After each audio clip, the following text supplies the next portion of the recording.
Welcome to Armchair Expert. I'm Dak Shepard. I'm joined by Monster Mouse. Oh, Monster Mouse. Ooh, Monster Mouse. How you doing, Monster Mouse? Good. We're in my apartment again. Love it here. Yep. When I arrived and the door was cracked to grant me entry, there was a smell wafting out into the foyer. Oh, boy.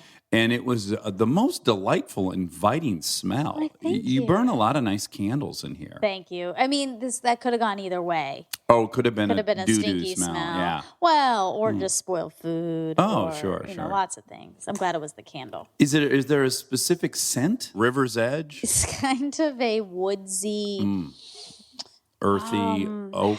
It actually was technically a holiday winter candle. Oh, okay. Well, you would never know. You'd never know. Well, today we have a really fun guest, David Chang. David Chang is an American restaurateur, an author, and television personality. He is the founder of the Momofuku Restaurant Group. Restaurants in New York, Washington, D.C., Las Vegas, Los Angeles, Sydney, and Toronto. We have eaten at several of these and have always been delighted. So good. He also has the TV show on Netflix, Ugly Delicious, Breakfast, Lunch, and Dinner, in the Mind of a Chef. Very much enjoyed talking to David, and I really, really appreciated his honesty. And, he's in an industry that's being hit the hardest right now, so I appreciate his time. Side note, you may hear a few audio issues at the beginning of this, but we sorted it out pretty early into the interview, so hopefully that'll clear up quickly. There was some mechanical technology difficulties. This is the time we're living in, and we're learning and growing. So if you think the audio is a little dicey at first, hang in there. It gets fantastic. And I hope you enjoy David Chang. We get support from Quince.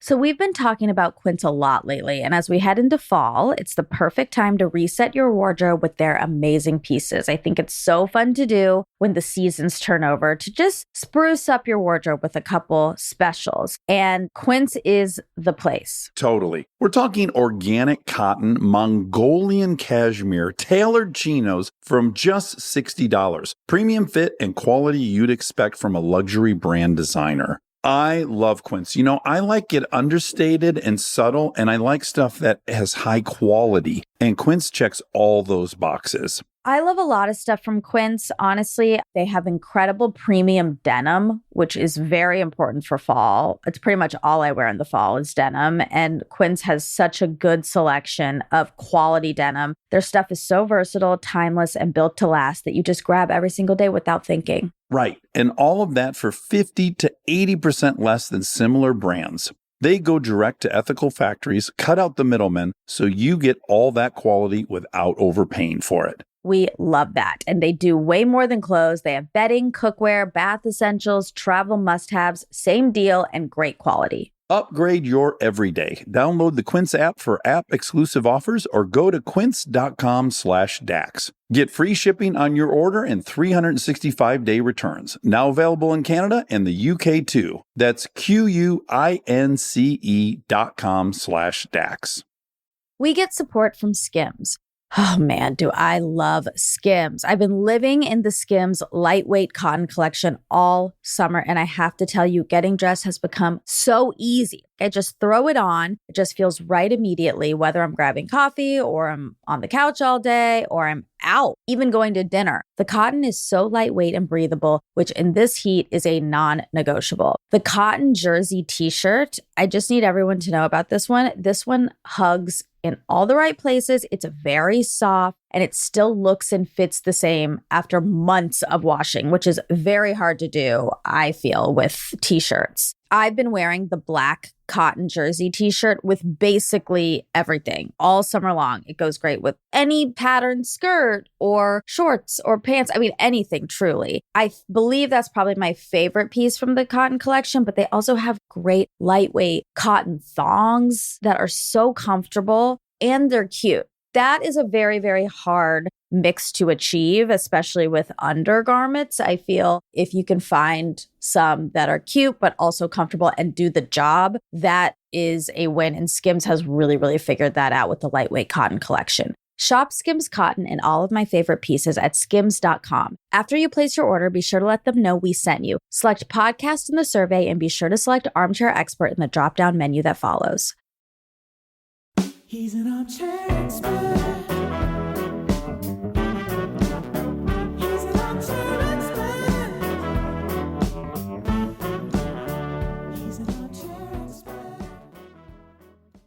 Hi, guys. Hi, David. How are Hi. you?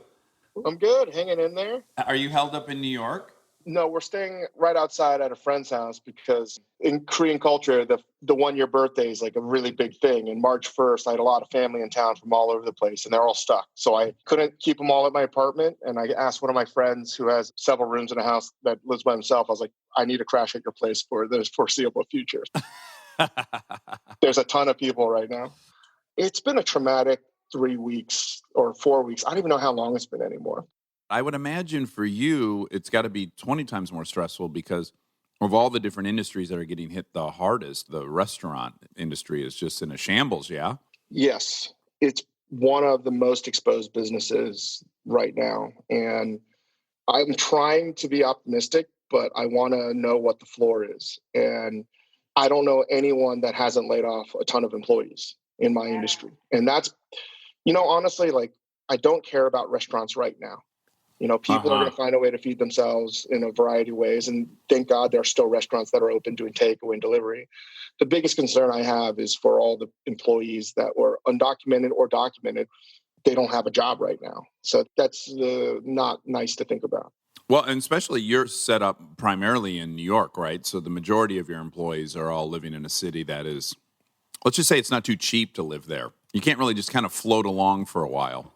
No, and that's sort of the discrepancy in the recently passed stimulus bill is, living expenses in New York are very different than for our employees in, say, Las Vegas, Toronto, or California. And it's been a whirlwind. We have a really good team and we're trying our best. And that's the hardest thing is I know that we have people on our teams that are like, hey, you need to do a better job. And I don't disagree, but we're doing our best in a situation where no one could have been prepared for. I can't imagine they taught this class at culinary school.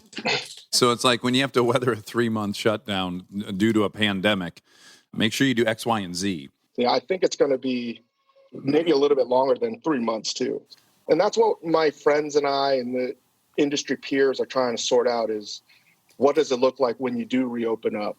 So it's very murky. Now, is your wife Korean? She is. Or is she like similarly first generation like you? Yeah, she's first gen. Her parents were born in Korea, and they're with us right now. And I am one of the few people I feel like that absolutely adores the in-laws. And how old's your baby? If you hear him yelling downstairs, he's just turned 13 months. It's been amazing to be able to give him a bath every night. And I try my best, even before this all happened, to make his food, breakfast, lunch, and dinner. But, that's really the only good thing that's happening. Yeah, spending time with him and getting to see him almost walk. That's where he's at right now. And I would say there's another week before he's going to really take his first steps. That's the best thing. And if I was working, I definitely would be missing it, or I'd be watching it on video or FaceTime. So I wouldn't change that for anything because it's been a total joy to see him develop before my eyes. Yeah, and I don't know a ton about you, but I have to imagine you've been sprinting now for, 10, 12 years, yeah? Yeah, no, actually, I opened up Momofuku in August of 2004. And that was just me, at the time, no one really wanted to work with me. And now we have over 1,500 employees. And we used to have over 1,500 employees. Wow. Yeah, so I have to imagine just every step along the way has been really time-consuming and energy-consuming. It has been nonstop. And honestly, I didn't know what to do until, maybe a month before our son was born. I was just freaking out because I didn't know how to stop. I work my ass off. I am an addict to work. I have an addictive personality to begin with. Yeah. And work is the only sort of socially acceptable addiction. Yeah. And I'm a big time addict to work. Yeah. First and foremost, mom and dad are from Korea, and dad's from North Korea, yeah? And mom's from South Korea? Both my parents were born in what is now North Korea. My mom came from a very well-to-do family where a lot of, I would say, intellectuals lived. My grandfather, he worked in the government. I guess, in effect, he was sort of like an attorney general at the time. And my dad's side basically came from nothing. And he was born on what is now the border of China and Korea. And they lived through the war and they lost everything. And it's a whole horrible story in and of itself. Yeah. So how did they meet? This is like literally the story that I've been told. They were at a picnic with some friends from my dad's older sister. And my dad saw my mom peeling an apple with a knife. And he's like, wow, she peels it so well. I have to marry her. Oh, wow. Wow, it's that wow. easy. Wow. I wish that had been my only criteria. I don't know how much I believe of that, but that's the story he's told us. That's what in When Harry Met Sally or Sleepless in Seattle, I forget which one. Sleepless in Seattle, there's an apple peeling with a knife scene. And does someone fall in love as a result I of think it? it has to do with the love. Yeah. I mean, I of course now am dying to watch your mom peel an apple. I know. Because I have to imagine it's borderline erotic. She's really good at it. So what age were they when they came to the U.S.? So my dad came to America in 1963.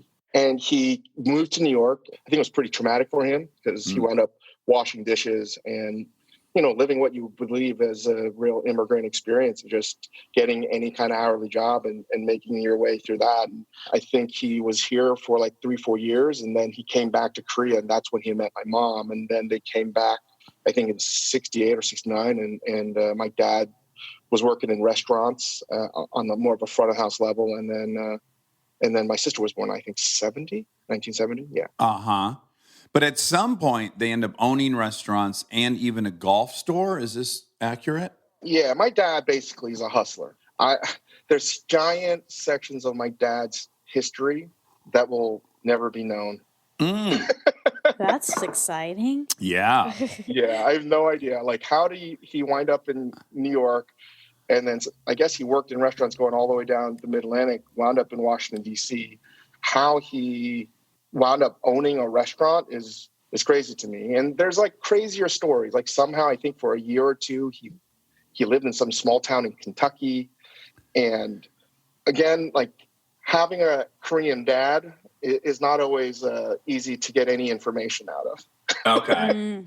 Well, historically in LA, there is a path for Korean immigrants, which is that, there's a huge Korean community. They often, on a community level, raise money and loan money to new immigrants to start small businesses. Was any of that happening for him out there?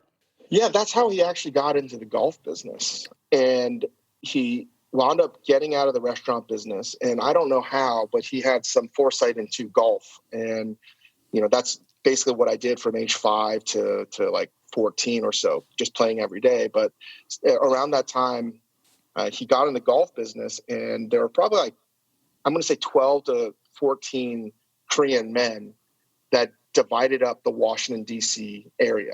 Oh, no shit.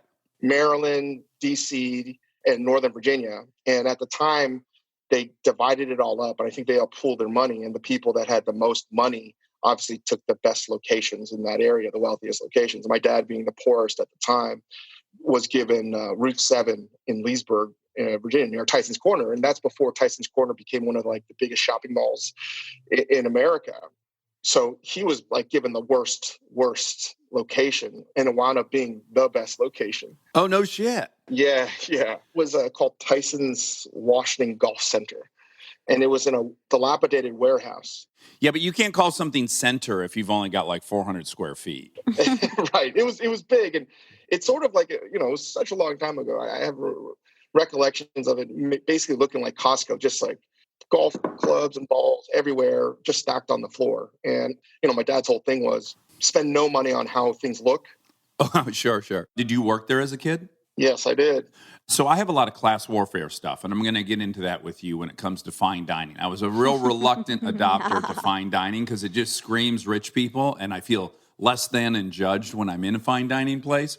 So I want to get into all that later, but then, golf also kind of does that to me. So if I had to pick the last group of people I'd want to be interfacing with on a regular, it'd be like rich dudes looking to golf on the weekend.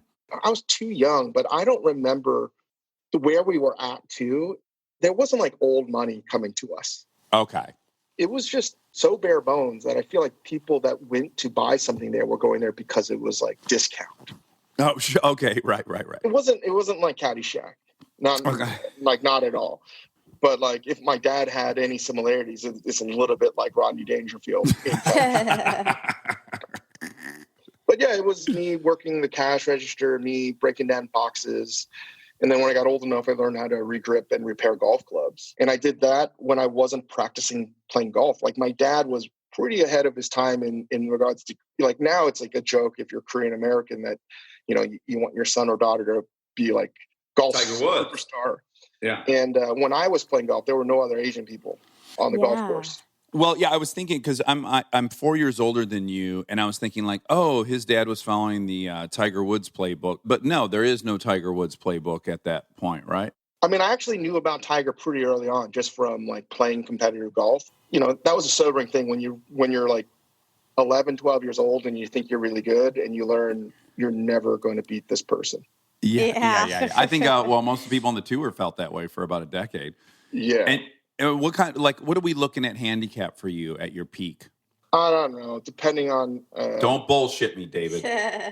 Probably around a scratch. Yeah. Oh, my God. Monica, does that mean anything to you? Oh, that is... You just spoke a completely different language. I have no idea what any of that means. So scratch means, on average, you're hitting par on every hole. Like, let's say it's first hole's a par 3, then a par 4, then a par 3, then a par 5. You're getting it at the end of the round. You're not above or below. Wow. Which is, that's impossible. very, very rare. Wow.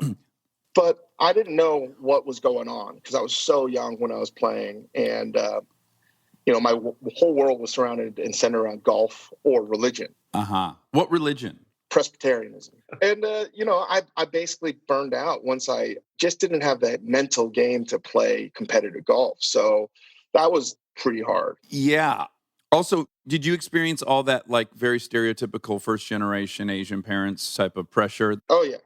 It would be seen as abusive parenting today, for sure. But walk me through a day in the life of a teenage first generation Korean. I just always remember some kind of punishment, right? And it wasn't always like physical. I don't know. You know what? Like, I talked to my brothers about it. We're always in a state of fear, right? That we're not doing a good enough job. We need to work harder. And I just remember my dad always saying, like, hustle. You have to hustle. You have to hustle. Yeah. And a lot of that was manifested in the golf course. When I say about playing golf, like, most of my memories are on a golf course, because I would say 350 days a year for 10 years was playing golf. Because I won a bunch of tournaments when I was younger, so the expectations for me were maybe a little bit higher. And I mean, I saw pretty early on there was a different standard of how, the kids that I was friends with that were all like white kids from, I would say upper middle class families were being treated, and golf wasn't the center of their life. They had other hobbies, whatever they were. I didn't have that option. So did your parents care about academics, or were they just pushing the golf thing 100%?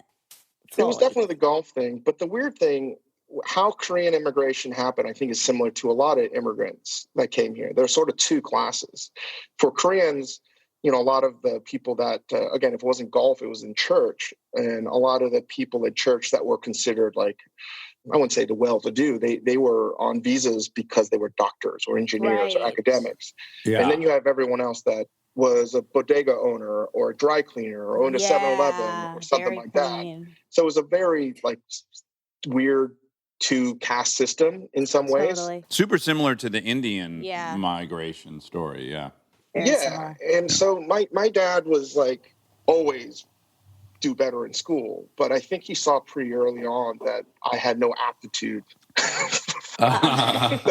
So my sister was the real bookworm and straight A student. It didn't mean that he wasn't demanding of like getting the best grades, but I talked about it in the book that it got pushed back in publishing because of this COVID-19 thing. Like, it took a long time for me to process it, but I was so scared of my dad that I couldn't really achieve in academics because I was so scared of the punishment.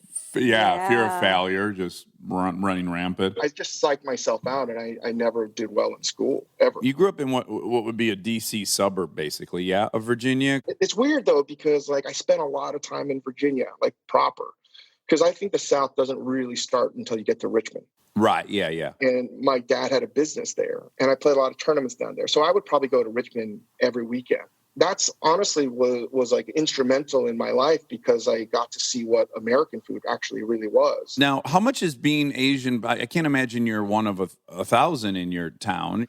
Probably. Actually, Northern Virginia wound up having a lot of Koreans, and that's why the church is so important in so many Korean American immigrants, because there's a huge population in Chicago. Atlanta has one, obviously California, as you mentioned. But the Korean population in the DC, Northern Virginia area is pretty huge. Oh, okay. But I just never fit in with Korean people that well either, and I didn't fit in too well with like traditional white people. You and Monica could have a real long conversation. Exactly. Yeah. Did you want to be white? Monica wanted to be white. Yeah. Oh, 100%. I mean, I would talk to with my brother, my older brother, all the time. It's like, my older brother's name is Young. And he's like, Mom and Dad gave you David. You should feel lucky. And just the whole thing, from how my brother doesn't eat a lot of Korean food because of a lot of the scarring just being made fun of. That's unfortunately a brutal way to grow up. Oh, yeah. I resented everything being Korean. And, the funny thing is, by being honest about this now, Monica, I wonder if you feel the same way, by saying how much I didn't want to be Korean back then.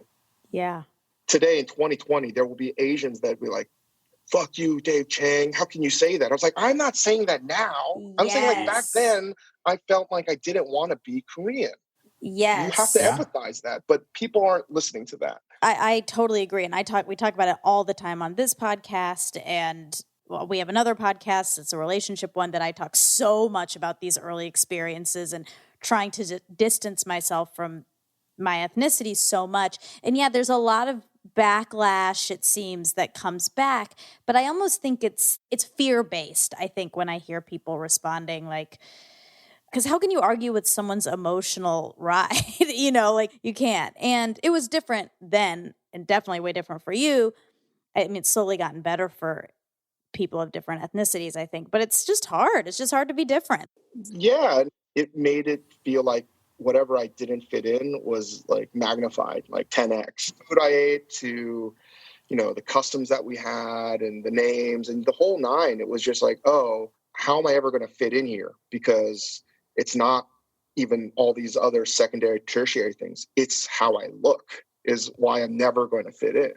I'll add as well, even the Black community, you couldn't be more marginalized. But at least in the Black community, you have all kinds of different celebrities you could point to for aspirational people who have achieved success in comedy, dramatic actors, stars of TV shows, sports heroes. For both of you, there's really no one in the popular zeitgeist that is crushing as a Korean or an Indian that you go like, well, it could be fine. I could turn out to be Eddie Murphy, Yeah, you just have white people to point to. So you think you have to be as close to that as you can get in order to have any sort of success. That's why, Parasite winning the sweeping at the Oscars was such a monumental moment for Korean people, at least in America, because they're like, holy shit, we have someone that we can root for that's actually Korean. This is unbelievable. Yeah. So your brother didn't like Korean food, which I get. You were not in that same position as him. You liked the food? It was interesting because I ate really well. Like my grandfather's side, on my mom's side, they were well-to-do, and he was basically Japanese. In the early 1900s, Japan had colonized Korea. There's a lot of old wounds that maybe never will be healed from Korea's perspective. And Korea's basically been the doorstop for Asia, for China and Japan. Anyway, he was raised, so they took a lot of the well-to-do and smart Korean men and women and basically taught them in Japan. So they basically brainwashed them. To be their proxies in Korea? Yeah, and to slowly assimilate Japanese culture back into Korea. And he didn't like Korean food. My grandfather hated Korean food. Wow. He only ate Japanese foods. So when I get to Japan, when I land, when I smell the food there, it feels more like home to me than when I land in Seoul. Oh, wow. Interesting. I got all sorts of weird shit going on. But yeah. And Korean food was something that my mom's an amazing cook. My mother's mom is an amazing cook. My dad's side were all horrible cooks. And I've always joked it's the tale of two grandmas. A lot of what Korean food is I always say from a Western perspective, pretty gnarly. Like kimchi smells like very pungent. And the fact that it's popular now is crazy to me because it was the same foods that I was vilified for. So my brother, who I emulated growing up, was like, I don't want anything to do with this food. I'm never eating it. And I wanted to follow that. And I was like, oh, I also won't eat this food. And I think there was probably like a 3 or 4 year stretch where I was like, I'm not eating Korean food either. This is crap. Yeah. When I ate Korean food, it was always at my house. I never would ever bring Korean food to school. But I do remember when kids would maybe come over and how much the next day, or if they came over on a Friday, Monday, everyone would say, oh, Dave's house smells like poo. That was the flavor. Okay. That's not what I would link kimchi to. I mean, you can't argue that it doesn't have a specific smell, but certainly not. I don't think the bullies are really interested in getting specific. And capturing the right adjective. Well, they shit the bed on that one. So food, I think, had unfortunately a traumatic experience for me, particularly Korean food as I was a younger kid. So. Well, what you did, quite often what can be empowering for people who have been the victim of abuse is to at some point confront their abuser when they feel strong enough to do so. And the fact that you rejected it so much and then ultimately embraced it in such a profound and public way, I have to imagine is cathartic on some level. 100%. You know, it's like I'm working this out with my therapist in front of everybody. Yeah.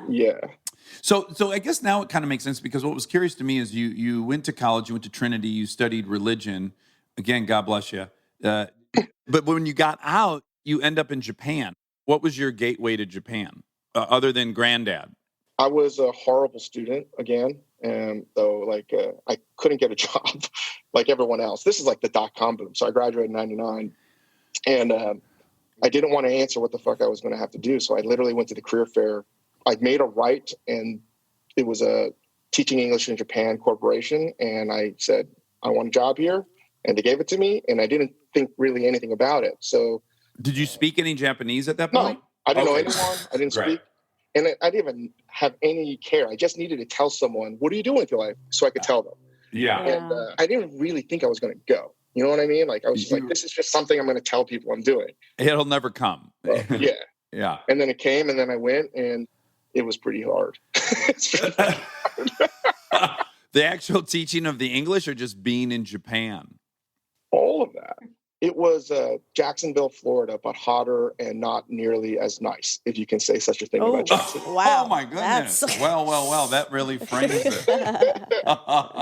My entire list of where I wanted to go was like Sapporo, Tokyo, Kyoto, and they gave me like the place I would never have chosen, which is a small village called Izumi Tottori, and my backyard was a rice paddy. Wow. Well, again, probably awesome for 5 or 6 days. No, not even. That was awesome. Okay. And I struggled, and I think that was the onset of me. I've seen a psychiatrist since 2003. That was like, we can count, like pretty much pinpoint. That was the first real manic episode I had where I was like on cocaine, like 24/7. With mania. Yeah. Okay. I lasted about 4 months. And in that time frame, though, there was one ramen shop there. I was too nervous to go there because that's where all the local villagers would eat and congregate. And I wasn't going to go in there. And sure enough, when I said I couldn't take it anymore and I wanted to leave, but I couldn't get a transfer, I'm just going to go in there. And I've eaten ramen my entire life, but never in an actual ramen shop. Yeah. And I walked in and I saw all these hard-boiled eggs in bowls, and it was just like a great place because you could just eat a hard-boiled egg, put some salt on it, and like drink a beer and wait for your ramen. And it was like almost like a pub. Yeah. I ordered a bowl of ramen. I only ate there once because I was so scared of going in there. And it was like one of those, ratatouille moments where I tasted this. I was like, holy shit, this is so good. And growing up loving instant ramen, I didn't know that it was like a real thing. Yeah. How does it? I mean, this will sound like such a dumbass question, but yeah. What's the most profound differences between what I've eaten and then what you had there? The best way I could describe was having really bad frozen concentrate orange juice, right? And thinking that's orange juice your entire life. And then you get beautiful, perfect, fresh squeezed. And you're like, oh shit, this is what orange juice is. Yeah. And I couldn't look back at it the same way. And they're making the noodles there, I assume, right at the restaurant, or And the broth was a milky tonkotsu broth, so it was like emulsified porky goodness, and it was awesome. It's funny. It's like you can only connect the dots later in life. yeah. In college, sophomore year, I wanted to drop out to go to cooking school, but my dad basically convinced me otherwise. Yeah. And I was never going to fit in the corporate world, no matter how hard I tried. So like cooking was something that I wanted to do, but my dad worked his entire life effectively, so I would never work in restaurants because he knew how hard that life was. Yeah. So even though I had an inkling to do it, it's not something I ever thought I was going to actually do. So even at that time, I was 22, I wasn't thinking that I'm going to make a profession out of cooking. That was like not it. I was going to come back and I was going to get a job in finance, and working in food was the furthest thing from my mind when I got back to New York City. But you end up at the French Culinary Institute. So how did you end up there? I got a job for about a few months, basically being a corporate desk gopher. I think I was pretty influenced by Office Space, the movie. I really was. And I had an existential dilemma and crisis at the age of like 22. I was like, this is what people do like every day. You type on a keyboard, you do some stupid shit, you make some phone calls, you get yelled at, and you eat dinner at your desk, and you go home and you're so tired, and you pray to God you don't have to go to work the next day. I was like, this is a horrible existence. Like, I cannot do this. In college, I learned about this thing called via negativa, which is what the early Catholic theologians would think about and meditate on to get closer to what God is. Because you can't know what God is because he's ineffable. I mean, he's omniscient. But if you say God's not this microphone, God's not this computer, God's not this cup of water, if you did that all the time, you would, in theory, get a little bit closer. And I was like, oh, that's a pretty easy logic that I'm going to apply to my life. So I'm going to start to do all these things that I'm not supposed to do, almost like George Costanza. And it's going to get me a little bit closer to maybe what I want to do. Yeah. And for a year or so, I did all kinds of weird jobs. Everything that I thought I could try to do, I would do for like 2 or 3 days, and then I would quit. And I was like, you know what? I think cooking is for me, but I don't know. I know that working in this desk is not for me. Applied to French Culinary Institute. And were you immediately great in cooking school? Like, are there prodigies? There are people that are more gifted at cooking than others, like any other field. I would say I've met a couple people that are real geniuses in cooking, right? But they didn't go to cooking school. But for the most part, you have to become great. And some people again, have higher aptitude to being great. And that might be how you move in a kitchen, your knife skills, your precision, all of these things. But for the most part, when I started cooking, I was one of the worst students anyone's ever seen. Okay. I'm a fucking spaz. I only know one way of getting anything done, and that's throwing everything I have into a problem. And that doesn't always work so well with a partner, right? And truth be told, my first partner, level 1, so there's 6 levels in cooking school, she refused to be my partner on level 2. So she told the chefs, if I have to be David's partner, I'm going to quit school. And they said, well, you have to be David's partner. So she quit school rather than be my partner. Oh wow. That's a strong vote of yeah. Just to give you an idea of like what a mess I was as a human. Like I really was just a fucking mess. And so what was the turning point? You went to work for Kraft at some point in the middle of this? Yeah, I mean, that's another thing. I worked for Jean-Georges. I was going to cooking school, and I just started pouring myself into the profession. And I was like, I'm just going to do everything. I'm going to do everything I never used to do. I'm going to pour myself into this. I'm going to study. And I just became like infatuated with all aspects of cooking. And like a year later, I literally didn't take a day off because I was answering phones at Kraft before it had opened up. On my 2 days off from working at Mercer Kitchen, I was like, this is the restaurant that I want to be at. And I was like, maybe I like this because it's not that I love it. It's just that like, I can't imagine doing anything else right now. And I just poured myself into it. And Kraft was like winning the lotto for me because the team there that Tom Colicchio assembled was like world class. And they wouldn't even accept me as free labor. They were like, you know what? We don't need you. Thank you. Right. Thank you very much. You suck. And, we need a reservation. So I was like, you know what? I just sensed the greatness there. So I would do whatever I needed to do to get my feet in the door. If I have to answer phones, I'll do that. I did that for a few months while still finishing up cooking school until I could actually work for free. Yeah, that's how it all happened. And so many people took me under their wings and I learned so much. there. Stay tuned for more Armchair Expert, if you dare. This episode is sponsored by BetterHelp.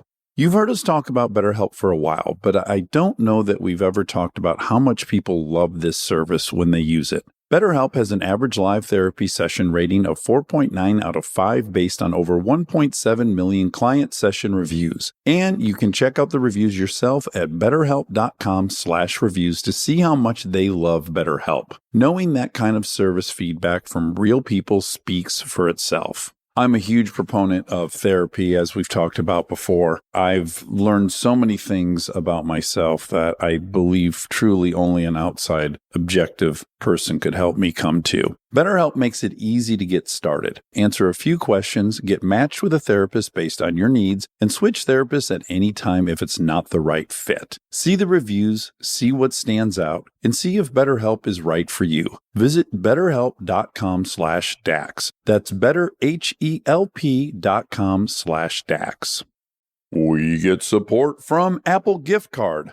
Back to school is here, and for many, that means some big life transitions. Whether they are heading into a new grade or setting up a dorm for the first time, you want to give them something that actually supports their growth and success. Apple Gift Card is a versatile solution because it takes the guesswork out of gifting. It's not just about a new pair of AirPods for focus. It's about giving them the invaluable chance to choose the digital tools and subscriptions that suit their unique journey. They can use it for productivity apps on the App Store, movie nights on Apple TV, or extra iCloud storage for all those new memories. With Apple Gift Card, it's so empowering to give the students their freedom to allocate their own resources. Celebrate their new academic chapter. Visit applegiftcard.apple.com to celebrate their milestones and gift one today.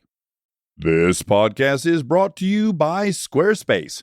We've talked before about Rob building our website on Squarespace, and I bring it up again because it's a perfect example of what they do well. Rob had all the pieces, the content, the vision, the ideas, but he needed something to actually take all that and make it public facing. And Squarespace was that bridge. Maybe you're in the same spot. You've been developing something, a business, a skill set, a body of work, and it's been private. It's been yours, but at some point you're ready to put it out there, and that transition from private to public can feel like a huge leap. Squarespace makes it feel like a step. Beautiful templates, built-in SEO, email campaigns, scheduling, analytics, everything you need to go from I've been working on this to here it is, come find me. All in one place, no code, no stitching together a bunch of different tools. So if you've been sitting on something and waiting for the right moment, this might be it. Head to squarespace.com/DAX for a free trial. And when you're ready to launch, use offer code DAX to save 10% off your first purchase of a website or domain.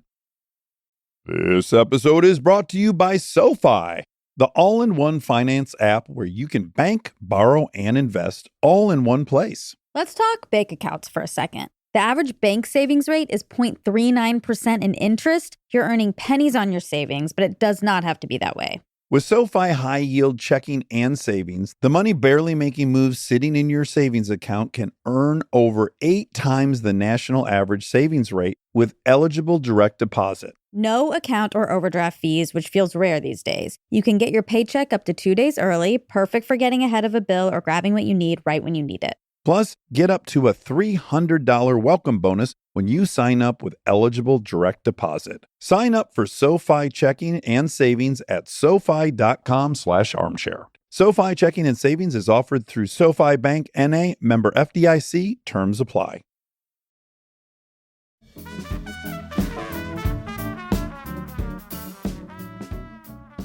When you're at craft and then you graduate cooking school and they start letting you cook in that kitchen, is there anything that you recognize, I do have a niche here? No, it's not a niche. It is very much a rigid caste system.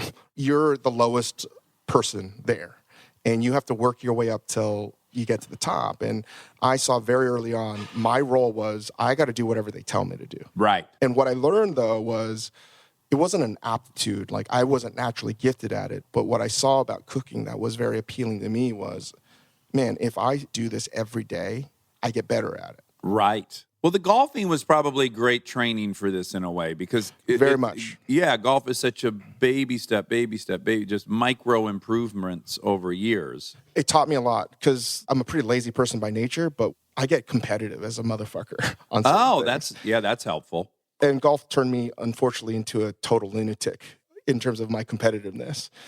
And that's how I viewed it was, for me to get to this person's position, I need to be better than this person.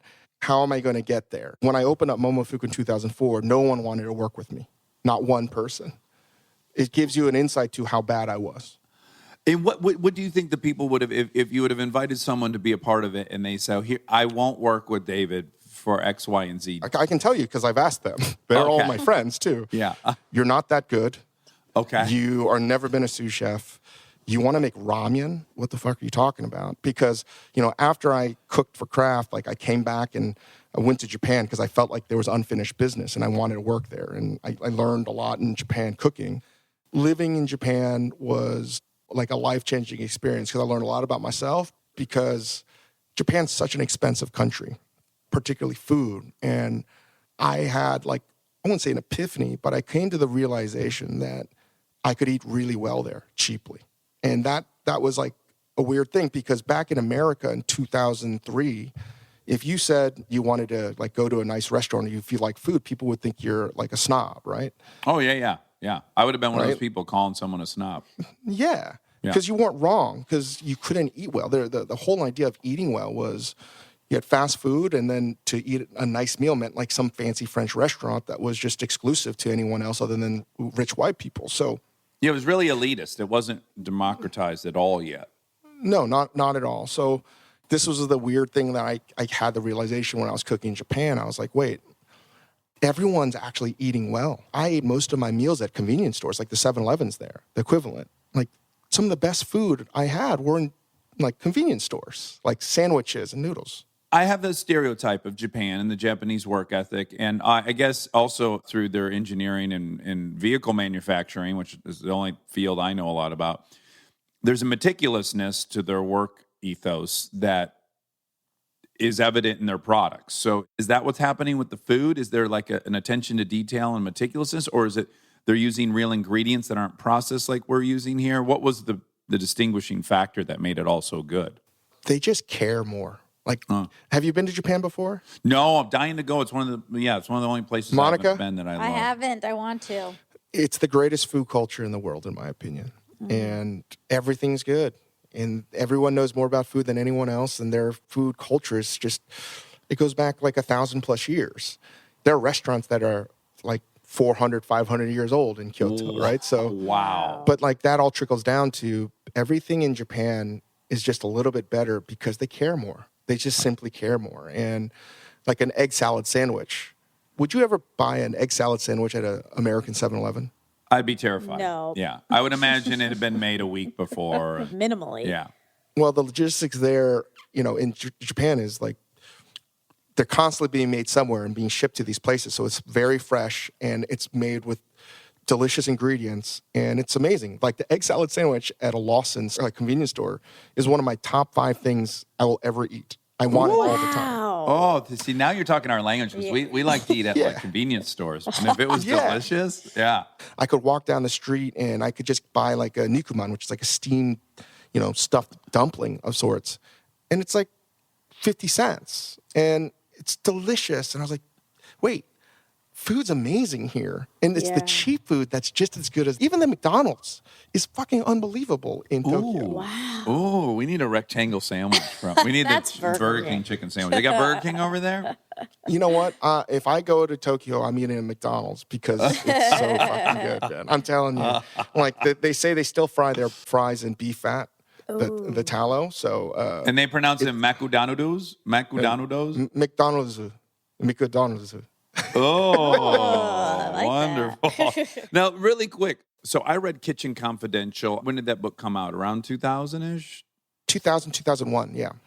Okay, so I read that book and I was like, oh, wow, if I had not gone into comedy, that would have been my life. The kitchen life is a bunch of party animals, sex crazed, drug-laden, terrible hours, everyone's fucking each other. I'm like, I'm in. That's my kind of culture. Were you experiencing that at Kraft? Did you like that, especially given the kind of cross your T's, dot your I's childhood? Was that chaos appealing? So when I first got to Kraft, what I loved most was how serious everybody was. It was like you entered like a surgeon's room, but the moment service ended, it was like going to a party. Right. It was work hard, play hard. And also during service, and this is what I've always deemed as a healthy kitchen, is when people are making fun of each other. I was like, oh, this is like perfect for me. It's like, who could hurt someone's feelings the most? It's like, this is exactly where I need to be. And you're making really delicious food, but like there's different kinds of kitchens. And I was close with Tony, and he wrote about kitchen culture that was very real at that time, but it didn't exist at certain levels, in my opinion. Like, the restaurant, like Kraft, was only about food. I could have been naive, but I never really saw anything because I was always just working on the food. Everyone was so fucking busy cooking that you couldn't do anything else. And it was pretty hardcore. There are a lot of crazy stories. I've seen a lot of crazy shit because kitchen culture, thankfully, has been updated. Yeah. Okay, so where do you get the balls to start Momofuku? I'm probably saying that wrong as well. No. Momofuku, so again, like, following the footsteps of my brother. My brother loved the Allman Brothers, so I love the Allman Brothers. Eat a Peach became like one of my favorite albums. And when I was studying everything before I left for Japan, like anything ramen became my hobby after the first trip to Japan. And I learned that the guy that created cup of noodles was named Momofuku Ando, and I curse all the time. And I was like, this sounds like motherfucker. That's a great name. And I'll use it if I ever have a restaurant. It'll be called Momofuku, and I'll have the peach as a logo. After Japan, I worked for Danielle Balud and Andrew Carmelini at a Upper East Side institution called Cafe Balud. And, at this time I was getting better, but I didn't know what I wanted to do because at the time then, if you wanted to have your own restaurant, you had to get tapped by the chef. So, for example, if I spent enough time with Danielle Balud and one of his patrons decided, hey, I want to open a restaurant in Boston, do you have someone that I could hire? And that's how you get a job. Oh, no shit. And I was working at and I was working at Cafe Balud, and I was like, probably, if there was like 16 cooks in my ranking, I was like 15. And I was like, I'm never gonna be better than everyone else. Around that time, I had my first manic experience on the depressive side. Okay. Yeah. And things were going south in my family as well. And then all in, I was also working like 14, 16 hours times 6 days a week is, but it was like a crazy amount of work. And I just was like losing my mind. And my mom's been battling cancer for 24 years. My brother was in the midst of suing my dad, and all this crazy shit was going on. And my reality was like melting away, and I was not in a good place. So that was another reason why I had to leave. And one of the reasons I started Momofuku was I reached a point I was like, fuck it, who cares? You know what I mean? Like using that sort of, that equation of like, what's the worst thing that can happen? Yeah. Right? Like I might just kill myself anyway. So who cares? If I fuck this up, who cares? Well, can I ask, what were the depths of that period? And did you end up having to quit the job? Were you unable to work? How destructive did that spell get? It's funny. It's like throughout my life, I feel like I've wanted to ask for help. And even times I think I've asked it in college or even high school. And high school was pretty traumatic for me too. Like that was a whole nother, I went to the private school that produced the last two Supreme Court justices. Oh. Yeah. You went to Georgetown Prep. Yeah, I got to imagine some of your classmates' parents were like senators and shit.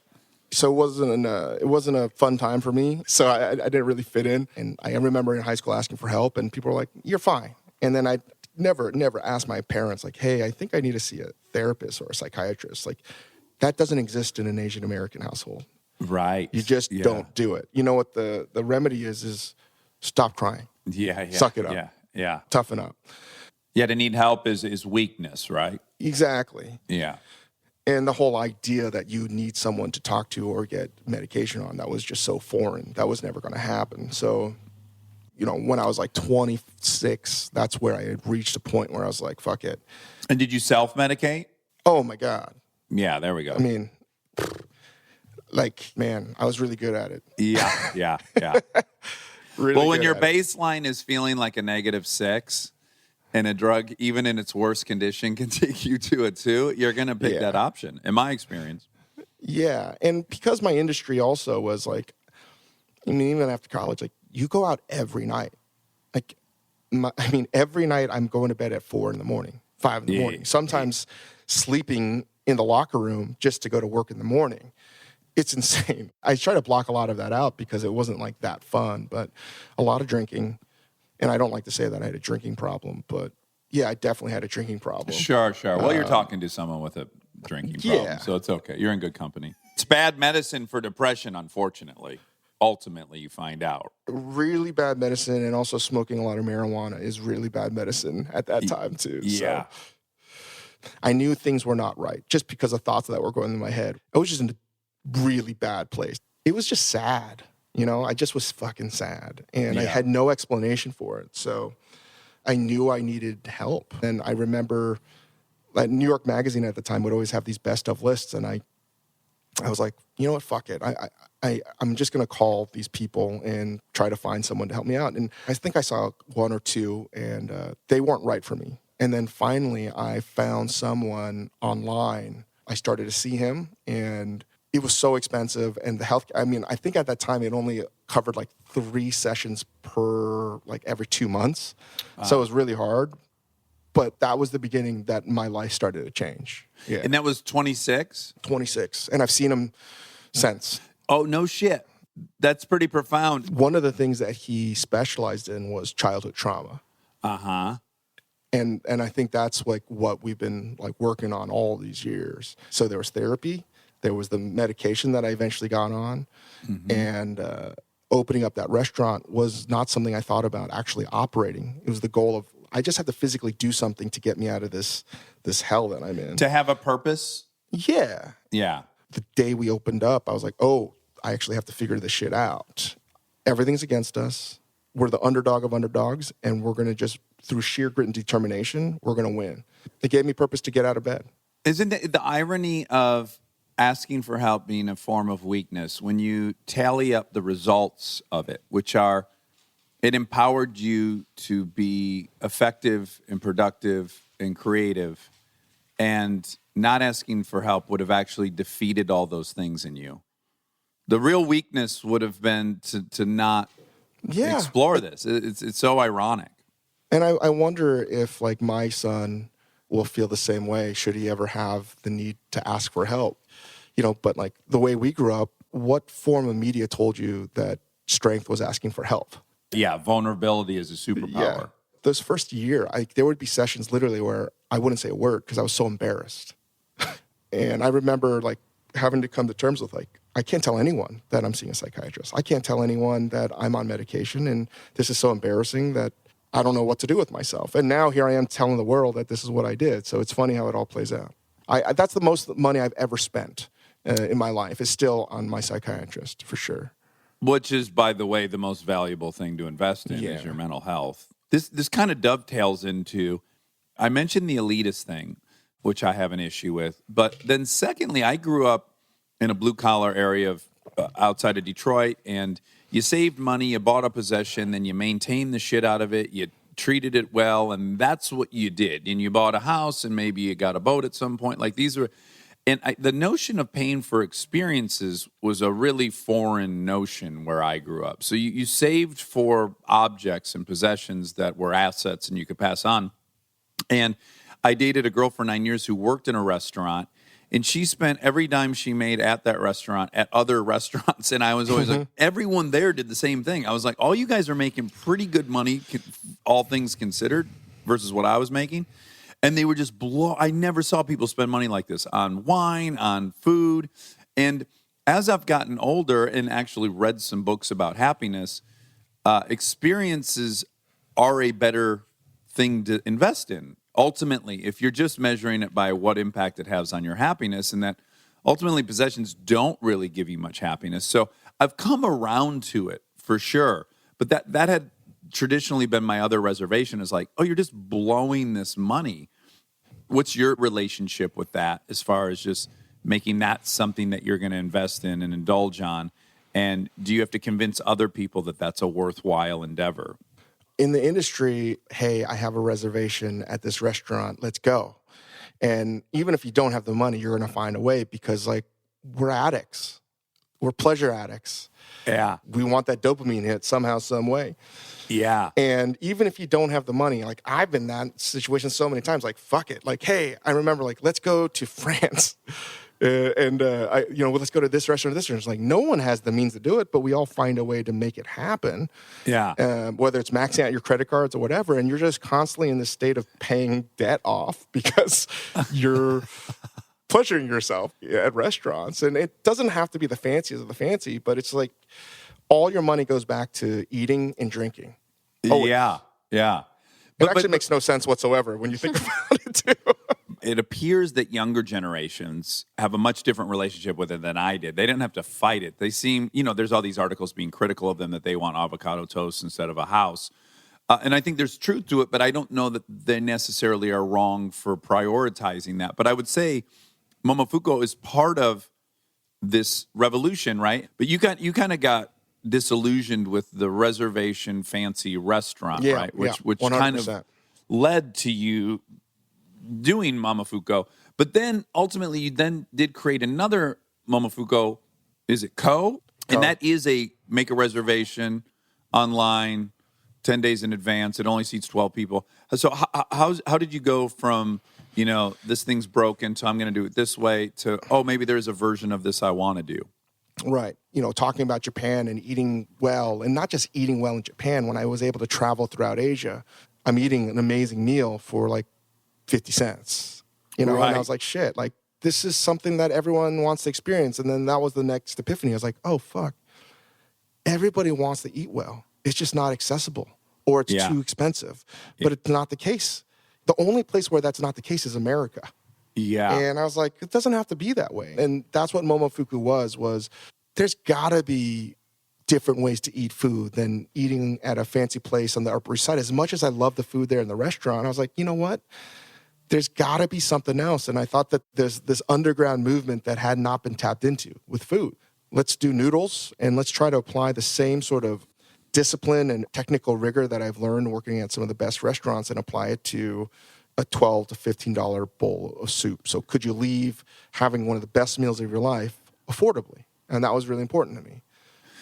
And then now, how did the reservation version? Yeah, okay. yeah. So like we really ran Momo like almost going out of business a variety of different ways.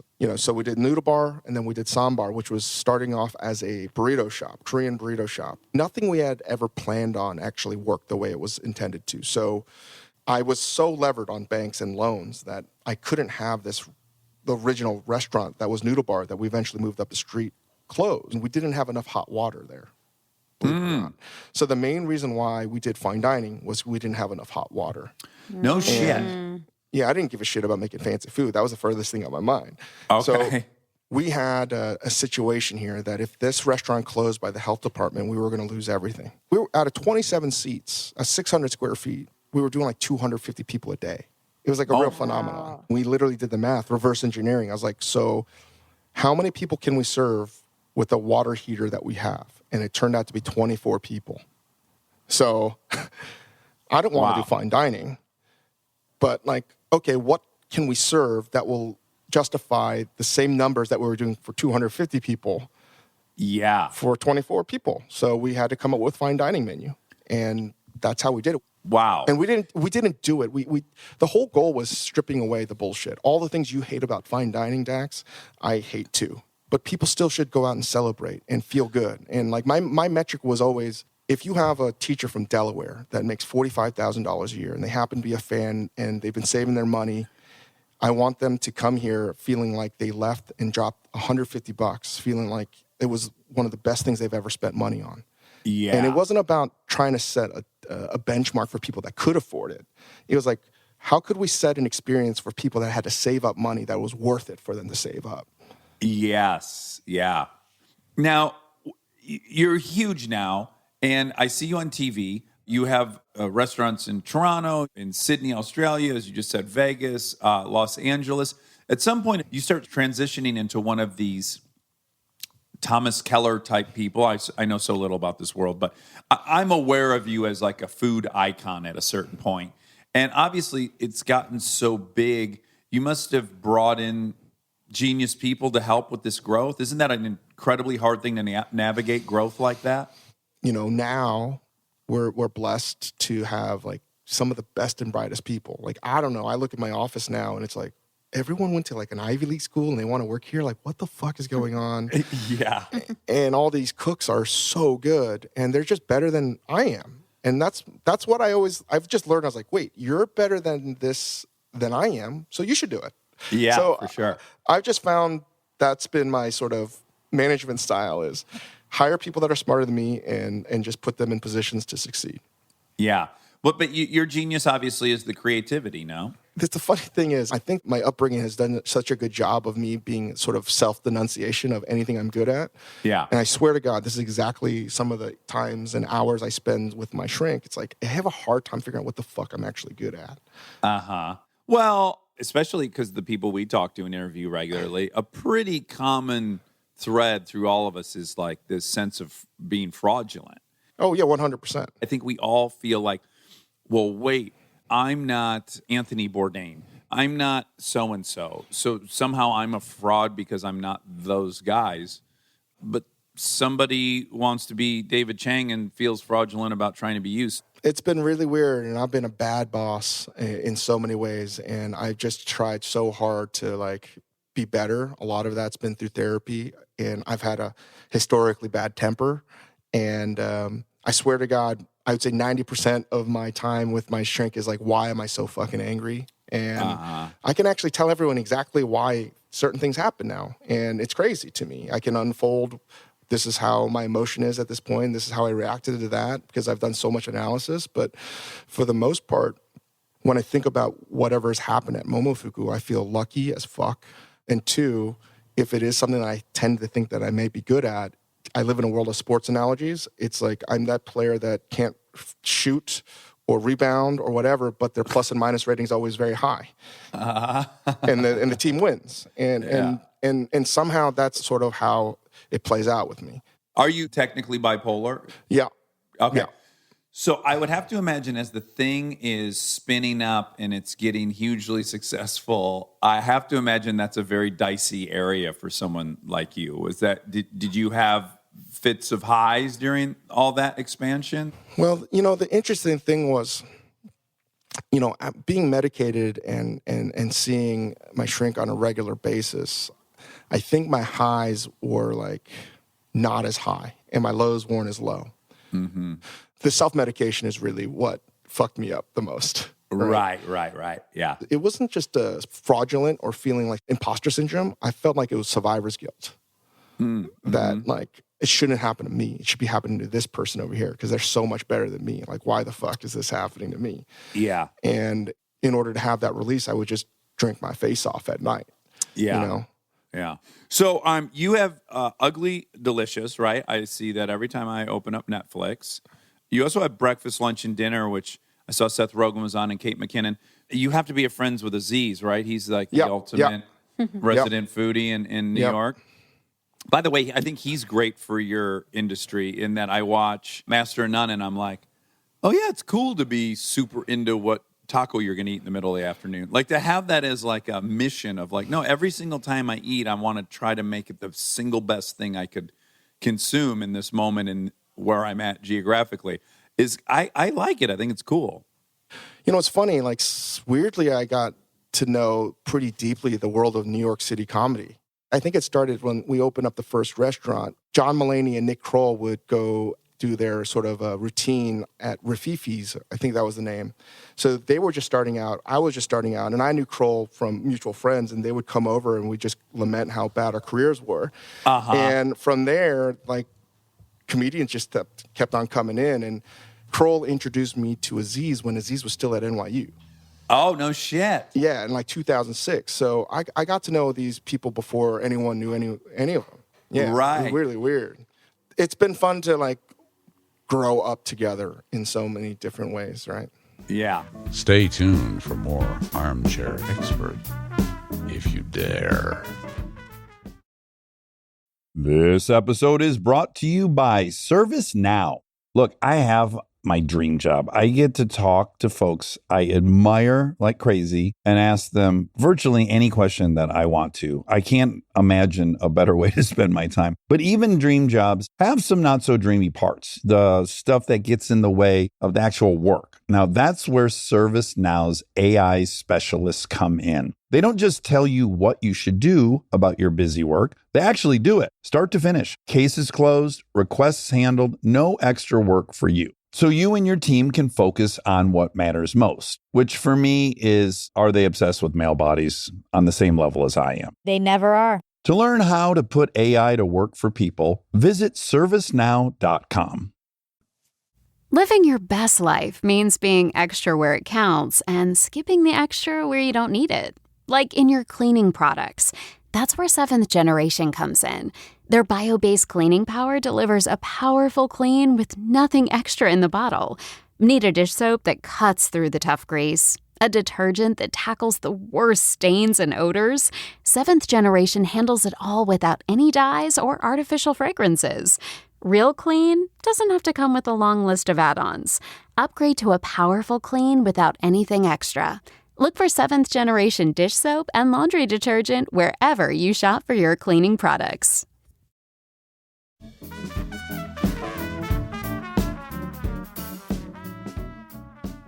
Now, Ugly Delicious, what season are you in? We're on 2. We filmed Breakfast, Lunch, and Dinner as sort of like B-side to Ugly Delicious season 2 because filming Ugly Delicious is so fucking hard. Because so of the travel and stuff, or? Oh my God. I think it was 68 days of travel for me. Oh my God. That year. And not just for that, just like trying to assemble these massive topics into some, cohesive 50-minute like docuseries thing was tough. And we wanted to do something fun and also a little bit quicker. So that's why Netflix and Morgan Neville, who won an Oscar for 20 Feet from Stardom and did the Mr. Rogers doc, my partner in Ugly Delicious, was like, let's just try to do like a one-day shoot. And and it actually proved to be way fucking harder than anyone thought too. It's so hard. Sure. Yeah, because I found out like a lot of these actors are like, they're not acting 12 hours a day.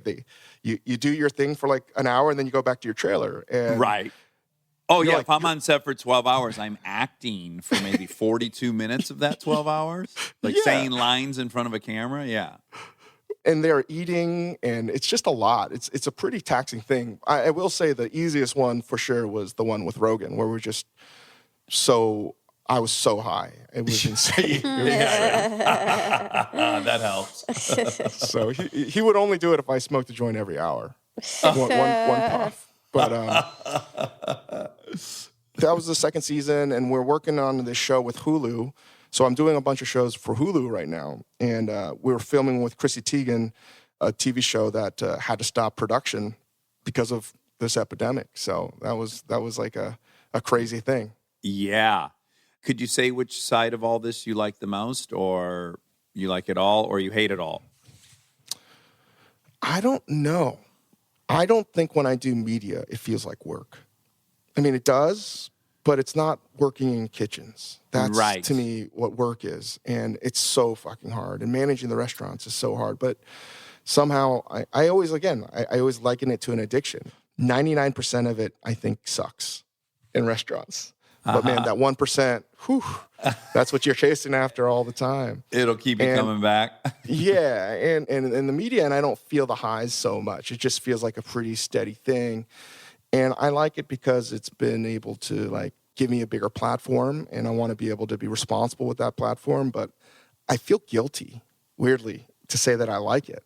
Yeah. I mean, because it's not something I know a lot of other chefs have that opportunity, and I feel like a wimp in some ways. But I also like it because it allows me to keep my brain engaged in other ways and continue to grow. But I will say, as someone who really enjoys you, and I think you're great at it. I think you're great at the media side. I think people were so confused by Anthony Bourdain because it appeared that he had the exact life we all fantasize about, which is like perpetually on vacation, going out and having great food, drinking with people and having fun. And I think, obviously, from his book, at least, we know he had addiction. I never met the guy personally, but clearly some significant depression issues.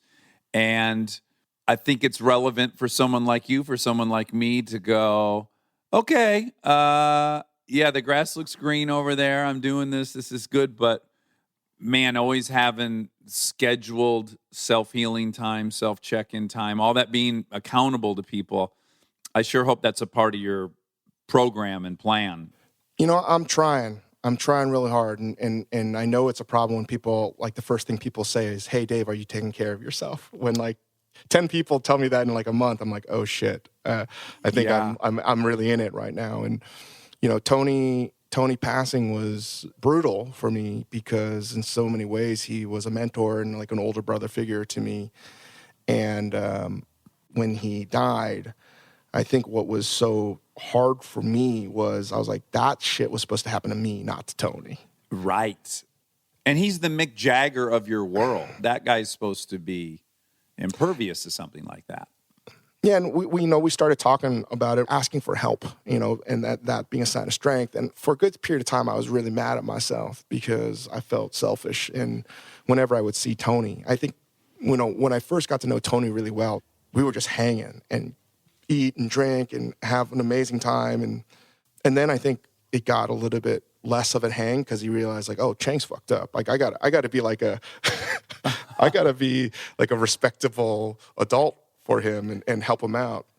I think that where I felt bad was he had to be so strong for everyone else. Yeah. That I don't know if anyone gave in return to him. And I felt really guilty because I wish I had said, hey, Tony, like, you're always helping me. What can I do for you? Yeah. And I don't know if that would have made a difference, but I know a lot of people felt the same way because he was constantly giving to people. Yeah, I think that these kind of alphas, it's really hard to imagine that they need someone to take care of them as well. Yeah. There were so many occasions where I could have just had that simple conversation. But as you know, as someone who's wrestled with all of it, there's no real magic words, right? It's got to be the person asking for help and becoming open to all suggestions. And yeah, and I think I was intoxicated just like everyone else is. It's like, Tony's got it. Like, even though, there might have been signs or things, and you're just like, he's gone through all this. He's got it. He's got it. And, my good friend Dave Cho said it the best, and they had a very different relationship than anyone else because Cho's an addict in a variety of different ways. He was like, Tony just jumped from heroin to work. Right. Because he never went to rehab. He just cold turkeyed heroin. Yeah. And Tony had a severe addictive personality that was tempered over the years, but it's scary for me, for myself, or to people that I care about that also have addictive personalities. And it's something that I never thought I'd talk about as much as I do. I'm so glad you do because, again, you're somebody's Tony. It is incumbent upon you. You own all of the vulnerabilities and the struggles, and it helps people not feel alone in theirs. Absolutely. And that seeing someone successful who's still actively vulnerable and actively asking for help helps erode this notion that you can succeed your way into feeling good, but you can't do it. Absolutely. And I don't know if I would ever be this open about it if he didn't pass. Uh-huh. Because I really wrestle. It's like, well, if there's anything that can be learned, it means that, like, it's stupid to bottle it all up and not tell anybody. And I can hate myself in a variety of ways, and I will always hate myself in a variety of ways. But if there's one thing that I can feel good about, if I just help one person, then it's worth it. But is it easy when you talk about all this stuff? Because I've been in AA for 15 years, so it's gotten easy. I go share my shit in front of strangers in whatever city I'm working in, and so I got used to it. How hard was it for you when you first started? Oh, my God. Well, dude, the first time I said I was molested, I had been sitting on that for 14 years, and I don't think I told someone again for another 5, and then I told someone again in a year, and now I'll tell anyone. It really doesn't have the weight it used to. But I'll tell you that if I'm being dead honest, it's a lot easier for me to talk about the things I've gone through as opposed to things I'm currently going through. That's still very challenging for me to go like, oh, no, I'm still fight being a scumbag hourly. That's like in my DNA. it's gotten easier, but I still, yeah, dude, there's potholes all over. Just walk out your front door. Yeah, so, that's something I could get better at. I aspire to be better at that. The real-time vulnerability, the real-time struggle. Something that's crazy that I did recently 2 months ago, because I've been trying to, get the right medication for me. Yeah. There was a couple years where I decided to go off medication, and I can look back and be like, holy fucking shit. I was so fucking out of my mind. And thankfully, I got back on it. And it's always been hard to sort of get me to a place where everything's working, right? Yeah. I feel so sympathetic to everyone that deals with what you do, because even if you find that magic recipe, right, your body then evolves. It's ongoing, right? There's never a magic combination. And the way I've always described it, it feels like I can just get enough oxygen if I'm in the water, right? I'm not drowning per se, but it feels like I could at any moment.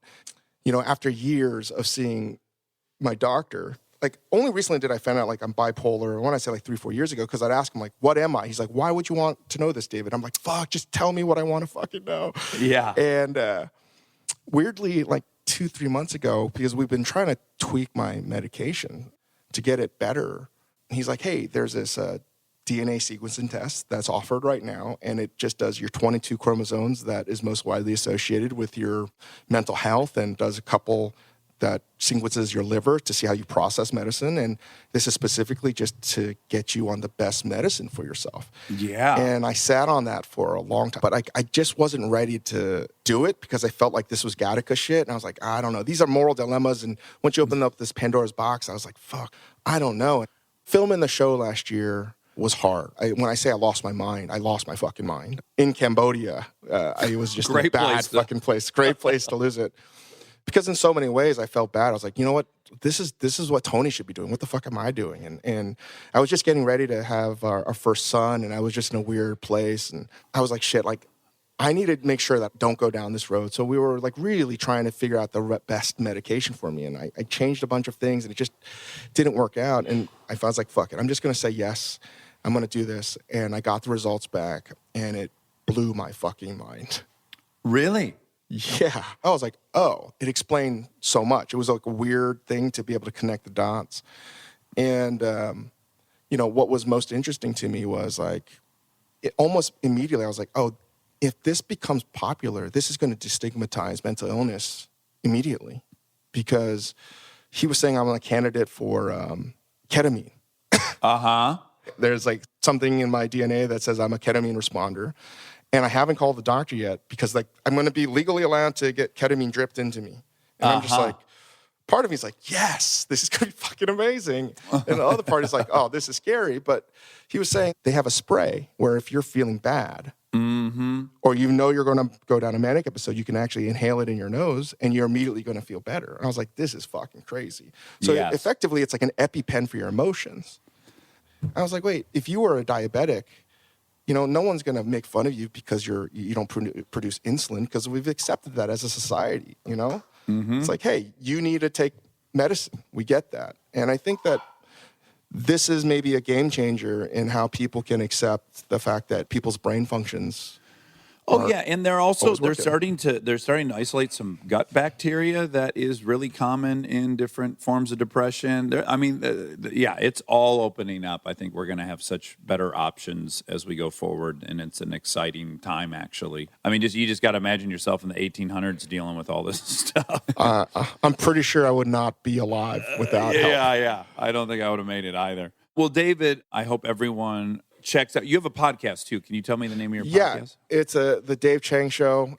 It's on the Ringer Podcast Network with Bill Simmons. And, now that I have time, I'm increasing frequency because I think we have the ability to tell stories for chefs that are going through this real tragedy right now. And the whole idea of too small to fail as sort of this hashtag is real, because if the economy almost collapsed in 2008 because of these giant institutions, it's going to be the same thing if we don't help independent businesses. It's been a brutal 3 weeks or so talking to my friends that have basically lost everything, potentially. Yeah. I've been weirdly really busy talking to people from the government side, actually trying to give them some insight as to what might need to happen to help out everybody.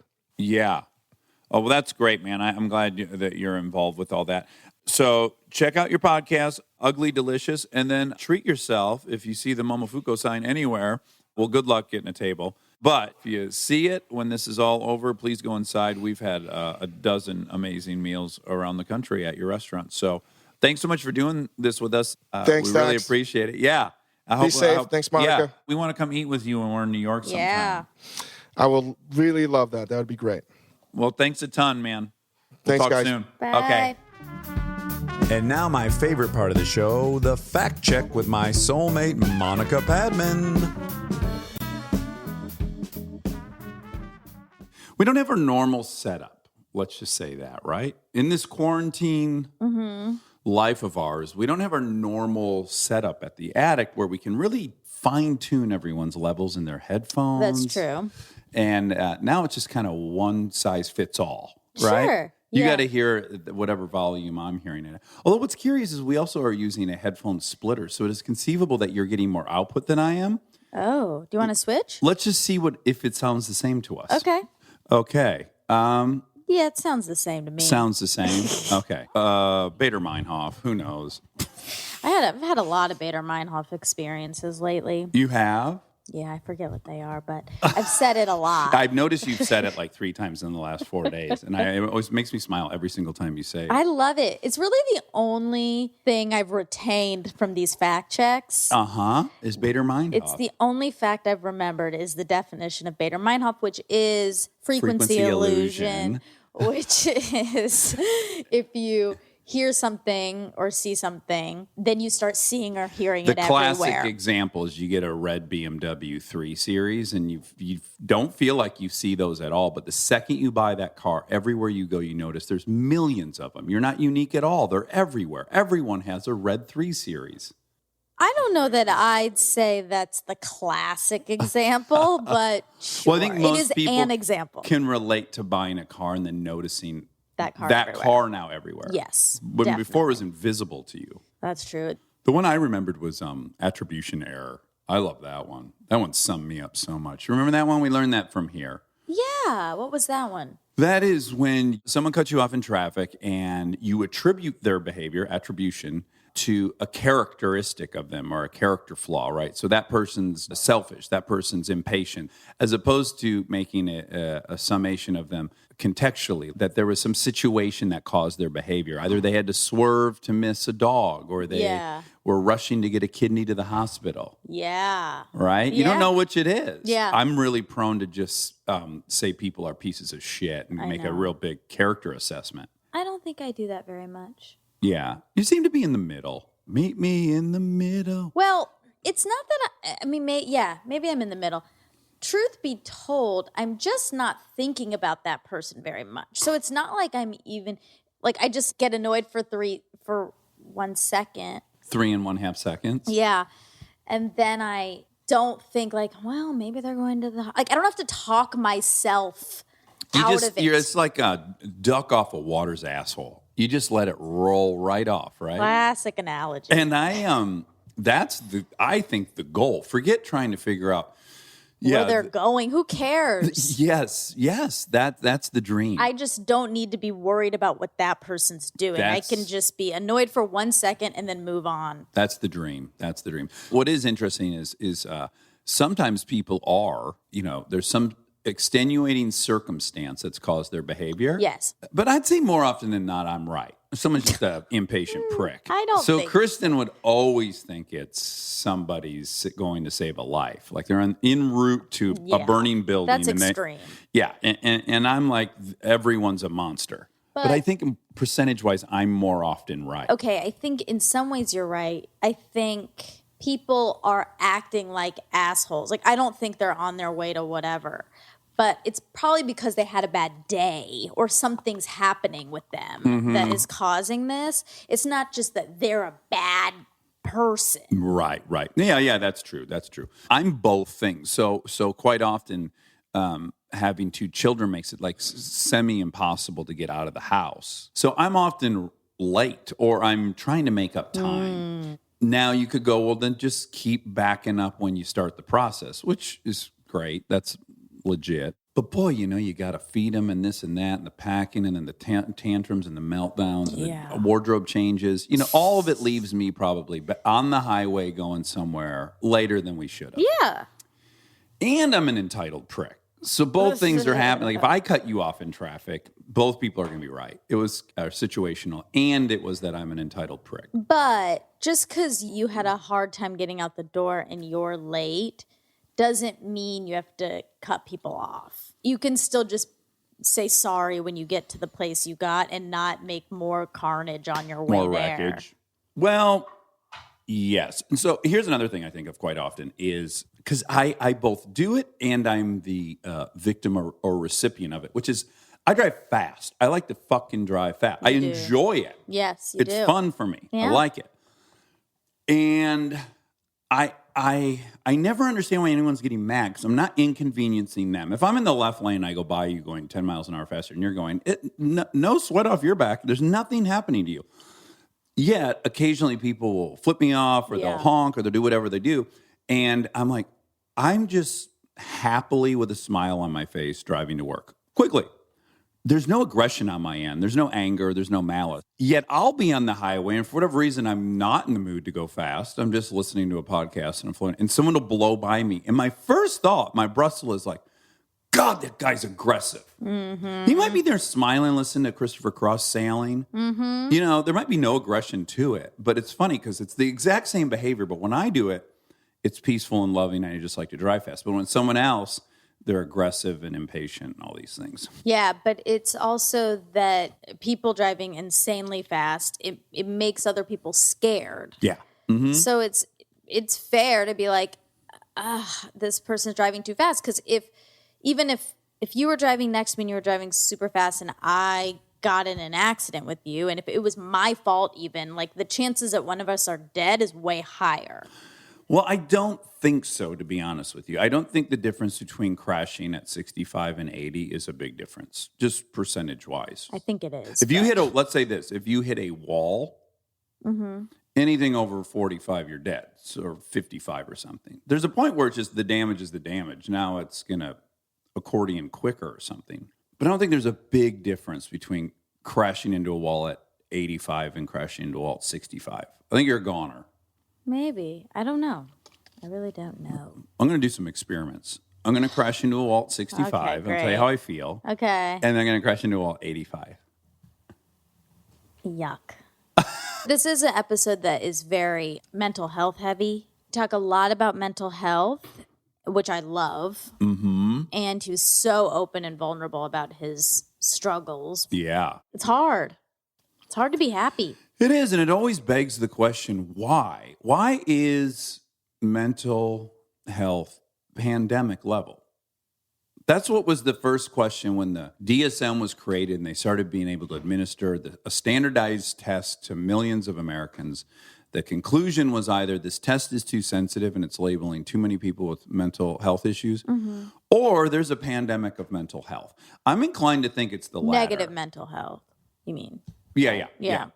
And I'm inclined to think it's the latter, that there is pandemic levels of depression and different issues. Yeah. I think it's very, very common. So common. It definitely is. And then you have to ask yourself, why? Was this the mental state of human beings 100,000 years ago? I can't imagine. I was thinking about this the other day watching an animal show.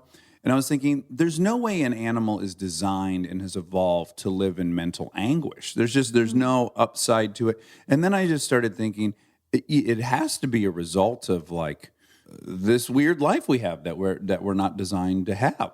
Yeah, I think it's a result of life getting too big, Mm-hmm. which also leads to higher levels of thinking, which is great and has a ton of positives, but also comes with some lows. Yeah. So I think it's one of those, like, you can't have the good without the bad. Yeah, it's like one of the issues has to simply just be the amount of information you have access to. So 50,000 years ago, you'd be in a tribe and you'd probably be aware of one or two other neighboring tribes, and that'd be your full extent of the knowledge of the world. So you wouldn't be finding out that there's some earthquake in Haiti, and then a pandemic in China, and then the stock market crash in Germany, like just all these epic problems Yeah. that span the globe that are all in your head. None of that stuff would have been in your head. Also, like probably a sense of powerlessness we have and anxiety, because when you were that group of 100 members of a group, you could actually enact a change. You could have an control impact. your whole world. Yeah. And then the mix of crazy fast pace mixed with totally sedentary lifestyle as far as not being physically active, sitting and everywhere you go. There's a lot. And what's interesting is there's no going back, clearly. We're not going back to the Stone Age. So then you just have to be pragmatic about, okay, well then we're going to have to get these medicines better and better and better so that they can augment whatever things being displaced in our heads, something must correct for that. Balance it out, yeah. And is that the future where we're going to have to be medicated in a way that makes our environment jive with our reptilian wiring? Well, and just more awareness, probably more research about the brain and the chemicals and what releases dopamine. I bet there's there already is so much research, but I'm sure that's going to continue. And maybe there are things we don't know that can unlock some of that stuff naturally, just like exercise. Now we know, there might be other things we just don't know yet. I'm just a little pessimistic when the solution is like a behavioral adjustment. When applied to the 7 billion people, like everyone can take a pill in the morning. Look at it in terms of like surgeries are they vary, right, all over the body. But like back surgeries, they're like 50% successful on average. It's such a low percentage, yet people refuse to do physical therapy. And they know physical therapy like 90+% of the time fixes a problem, whereas the surgery only half the time fixes it in that particular case. And so I'm just always so pessimistic about if there's a behavioral solution to all of it, will people adapt it? It's kind of interesting that you're pessimistic about it because you are a part of a group that has made a lot of behavioral change. Yeah, and unfortunately, the success rate of that program is, at its best estimation, like 30%. Yeah. So, way more people try it and don't achieve sobriety than try it and achieve sobriety. But alas, there's no better solution. So even the lower percentage one is still the best solution. That's true. I don't know. Well, it depends. I guess it depends on the person. But also more knowledge, just like this podcast, and talking about these things makes people feel not alone, and that helps. And so when we have people on who talk about this is what I'm doing and this helps me, then I think it encourages other people to make those changes too. I also think kind of like you say, that in order to make a change, your hair has to be on fire. You really have to be in trouble. I do think that's true. I think a lot of people, once they hit like a real low, they do start thinking, okay, I hope they do. They start thinking, what can I do to climb out alleviate this a bit? I mean, even me, I've been on the lower end of the happiness scale. The happy spectrum? Yeah. For a little bit. And a few days ago, I was like, I gotta figure this out. Mm-hmm. And I remembered years ago when I had a ton of anxiety and panic, I was doing stuff to get out of it. Like I was meditating and I was really good about exercising and I was seeing my therapist regularly. And then I climbed out of it and I didn't need to do those things as stringently as I was. And now I feel like, okay, I got to get back in those routines because those helped. I think it's like once you feel the benefits, you can tap back in a little easier. Sure. I totally agree. But I will just also point out, though, you're also someone who's not a procrastinator by nature. So, think of, for you, it took 3 days of misery before you're like, okay, I got to do something. And you're someone that doesn't put shit off. Now you just extend that to someone who is a huge procrastinator and didn't do their homework, which is a big section of the world. And I just get a little pessimistic. Yeah. I mean, I do think I should have been more proactive a month ago. So it wasn't like it was 3 days. It was a buildup of 3 days of really low to get there. But I see what you mean. But I don't know. I believe that people can help themselves. Yeah. I believe a lot of people can help themselves. Also, hopefully, all of this thought and conversation and research continues to go further upstream. I mean, you like to hope that a good percentage of this is childhood related, and I feel like we could improve the childhoods. Yeah, that's a lot of pressure on parents. Oh, it is. That's why I don't think parents, I think there needs to be more systems in place to help children. Yeah. You know? Yeah. I think like child care became something that we subsidized or offered, and then it had to have a lot of like emotional components to the training. Like, you know, if we actually invested and put some effort into giving little kids tools, and you like to think it would be a lot easier downriver. Yeah, I agree.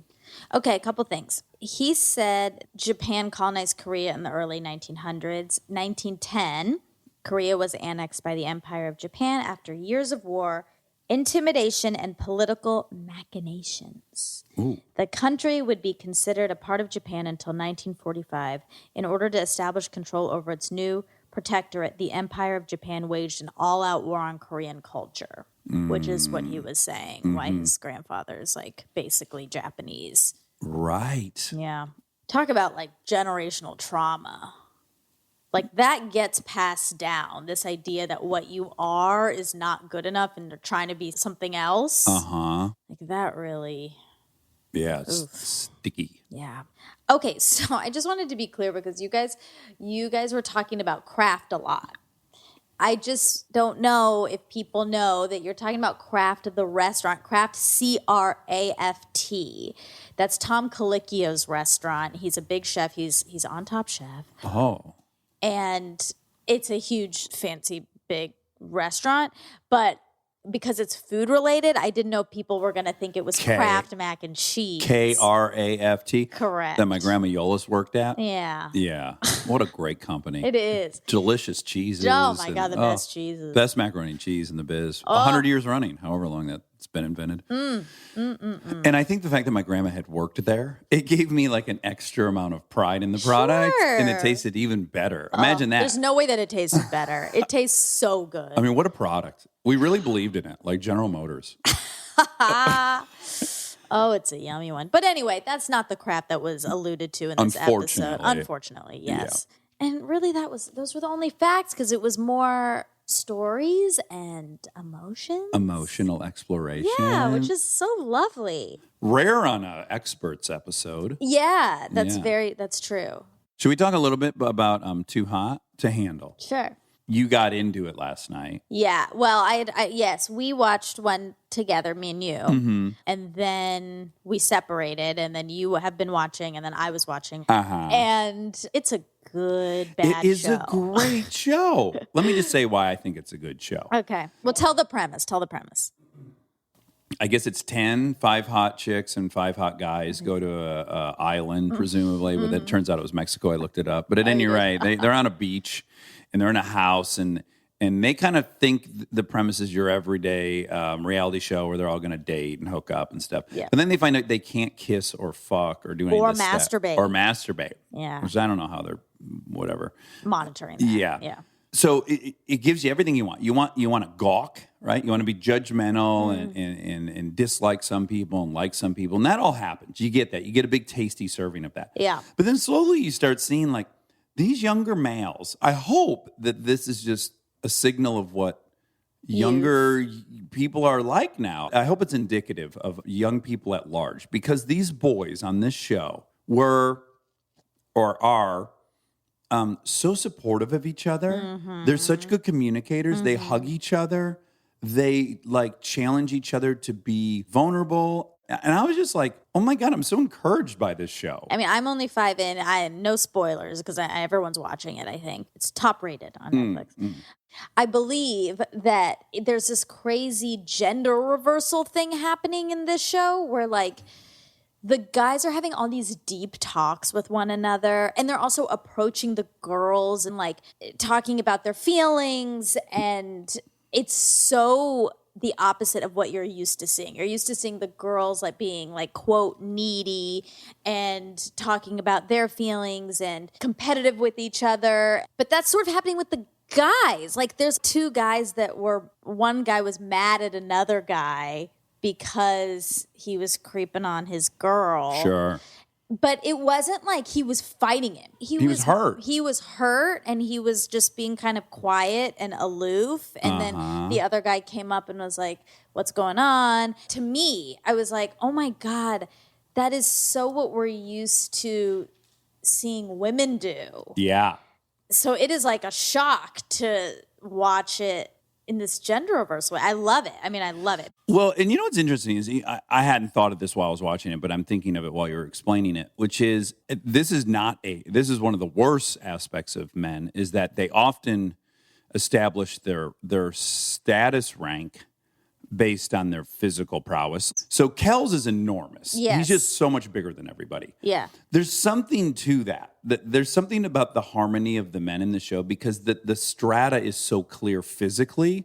And that is one tiny little advantage we do have, men, sometimes. It's so cancerous. But I think in this specific case, you're not seeing a ton of jockeying for who alpha is. It's kind of just very plainly obvious to the eyes. I think the girls are more curious, or there's more anxiety about who's alpha, who's beta, who's gamma. I think they're scrambling more for the ranking, whereas with the guys, it seems to have already been sorted out. Like one's a goofball, one's the big, toughest motherfucker. But they're all attractive, so I think that's part of it, is like they're all baseline very attractive. That's like the point of the show. Mm-hmm, yeah. So they're sex addicts too. I mean, I'm calling it that, but they all do nothing but have sex and are used to that.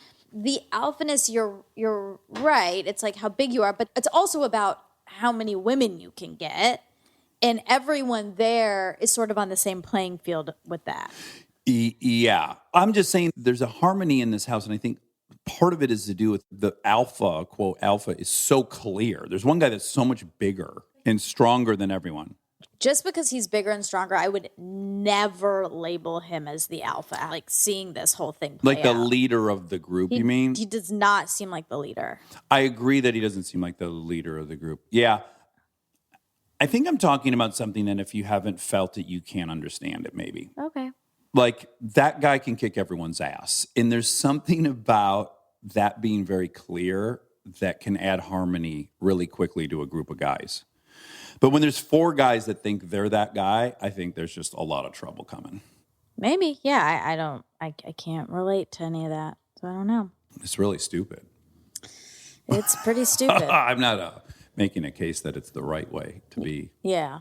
Just an observation of mine. Anyway, it's a good show. It's a good show. It's worth watching. It's good. It's really good. Watch it. All right. Love you. Love you.